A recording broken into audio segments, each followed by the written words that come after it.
Cette vidéo, elle est pour Monsieur Céléoné, qui m'a répondu par vidéo interposée. Je voulais lui dire que c'était très important pour moi, que c'était très très bien ce qu'il faisait. Parce que depuis quelque temps, ici ça bouge beaucoup, au niveau du web. Beaucoup de gens parlent, mais très peu montrent leur vrai visage. Surtout que c'est malheureusement souvent pas très constructif, donc dommage. Mais bon, vous avez été la première personne à vous montrer, donc je trouve ça bien. Mais je pense qu'on se connaissait déjà puisqu'on se voyait sur les débats, que je pense que c'est comme moi, c'est quelqu'un d'assez engagé. Donc je vais répondre à votre intervention où en fait vous me disiez qu'il fallait que je regarde encore un peu plus autour de moi, que j'étais trop jeune, pas assez d'expérience, pas assez de vécu pour pouvoir, on va dire, pouvoir m'intéresser à ce qui se passe autour de moi. D'accord. Et que j'étais, voilà, que j'allais finir par produire, on va dire, une communauté de mauvaises graines. Je pense que vous devez parler, en fait, vous devez signaler l'émission qui est passée hier, l'émission sur les ZADA, où nous avons vu monsieur Auxerre parler justement des problèmes de délinquance que nous connaissons et qui deviennent de plus en plus importants et de moins en moins gérables. D'accord. Donc, moi je vais essayer de répondre comme je l'ai toujours fait, avec beaucoup d'honnêteté et de franchise. Regarder autour de moi, c'est un terme qui me sied bien, puisque depuis que je suis enfant, je passe mon temps à regarder autour de moi ce qui se passe, l'évolution de notre société calédonienne.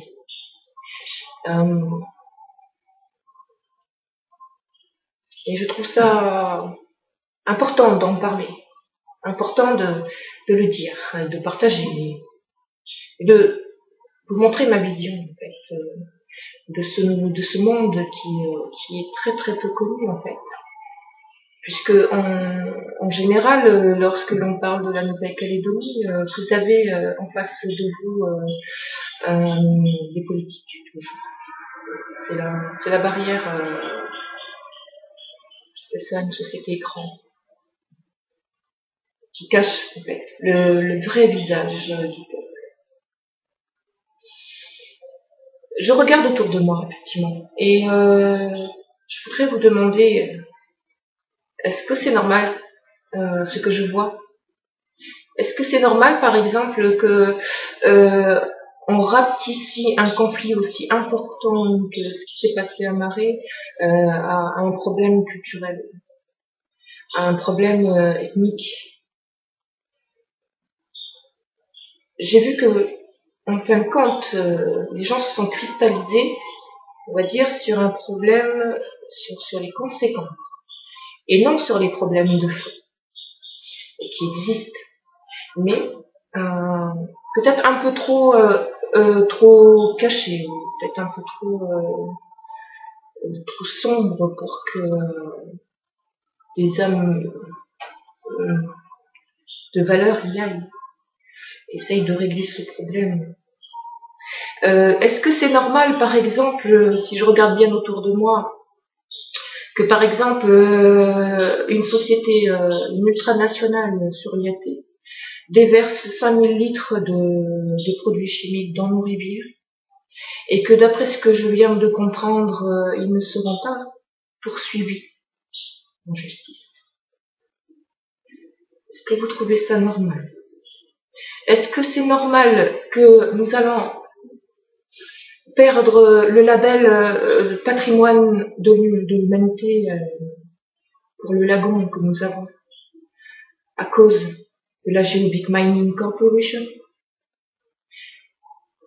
Nous avons refusé qu'ils viennent ici. Le comité consultatif qui représente le peuple a dit non.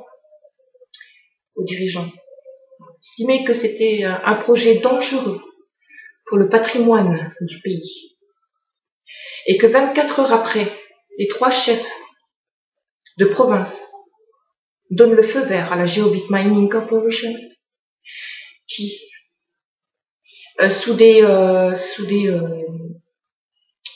faux semblants d'exploration, allait venir exploiter le chrome 6 dans les baies et dans des endroits qui sont normalement fragiles.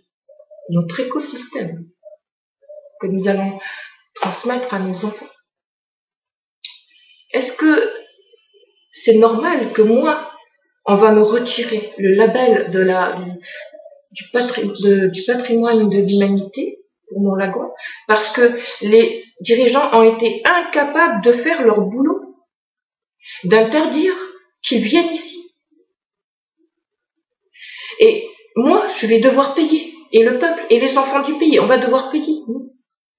Celui qui est un Ayaté aussi, qui a déversé 5000 litres de produits chimiques.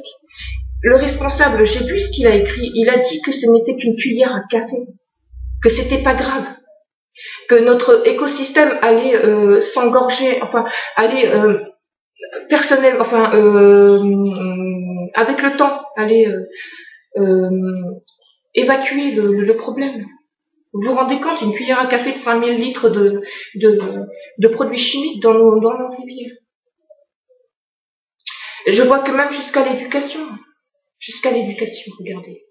C'est vrai que c'est très subtil et il faut avoir beaucoup de subtilité pour parler de ce genre de problème. Regardez l'éducation nationale, elle se fait le porte-parole des dirigeants par rapport à la demande économique. Donc vous faites rentrer des ultranationales sur le territoire. Donc à côté, les licences, elles se dirigent vers des métiers, on va dire, de la métallurgie. Et pendant ce temps-là, tout ce qui concerne, on va dire, des métiers qui vont générer justement une protection de l'environnement, comme l'agriculture et tout cela, c'est mis, on va dire, en veille. À part Nouméa et les communes, tout le reste, il y a rien. Il y a moyen de faire quelque chose. Mais c'est pas possible. Moi, je sais pourquoi c'est pas possible. Justement, on va en venir à ça.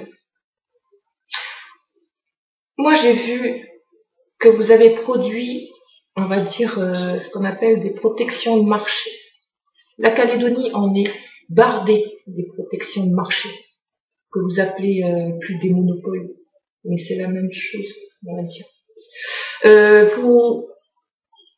Vous faites en sorte de diriger la jeunesse vers des secteurs qui sont compétitifs au niveau de la bourse, donc normal, économiquement très intéressant. Donc, quelque part, vous cautionnez ce qu'ils font ici. Et après, on dit que les enfants du pays ne regardent pas assez autour d'eux. Ou peut-être on ne regarde pas assez dans votre direction. Donc, voilà. Je veux dire, regardez autour de nous, c'est ce qu'on fait depuis je ne sais pas combien de temps. Donc, voilà. Qu'est-ce que vous voulez que je regarde d'autre ? Je sens que vous essayez de me faire porter à moi et les enfants du pays tous les malheurs qui se passent sur la Calédonie. Vous essayez de diriger la colère et l'incompréhension de l'opinion publique sur nous, pour cacher en fait les choses que vous faites par profit. Qui c'est qui va encore ramasser ? Ça va finir par être mon dicton. C'est le peuple. Et c'est pour ça que j'ai dit qu'il était temps maintenant pour les enfants du pays de venir et de dire ce qu'ils pensent. Mais de faire plus que ça. De se rassembler, de s'unir contre ces aberrations de l'humanité. Voilà. Je pense qu'il y a tellement de choses que vous ne dites pas. et que le Calédonien vit, le Kanak vit. Ce que nous vivons maintenant n'est pas un problème culturel, c'est pas un problème d'ethnie, c'est un problème de société, un problème de profit, au détriment de l'avenir de nos enfants. Nous pouvons créer un système économique. Vous connaissez le commerce équitable. Pourquoi vous ne le mettez pas en place? Je pense qu'avec le temps, nous allons finir par nous comprendre. Je pense que l'opinion publique va finir par trancher.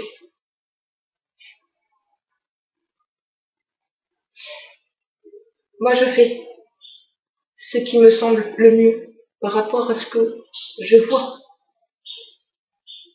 Les enfants du pays ne sont pas ce que vous croyez. Voilà. C'est ce que nous essayons de faire. Protéger notre patrimoine. Pour une fois que vous avez des gamins qui ne vous brûlent pas les voitures, qui essayent de trouver une solution. Et même ces gamins-là, moi je leur crache pas dessus. Cette société ne leur a pas donné leur fleur. Mais ils finiront par venir. Ils finiront par venir. Je le sais. Mais pas en les dressant comme vous essayez de le faire. Il faut générer en fait un travail sur les problèmes, les causes profondes. Mais pas sur les conséquences, comme le fait actuellement la société. Mais pas la société et le peuple, les autorités. Après, nous verrons ça plus tard. En tout cas, big up à tous les enfants du pays.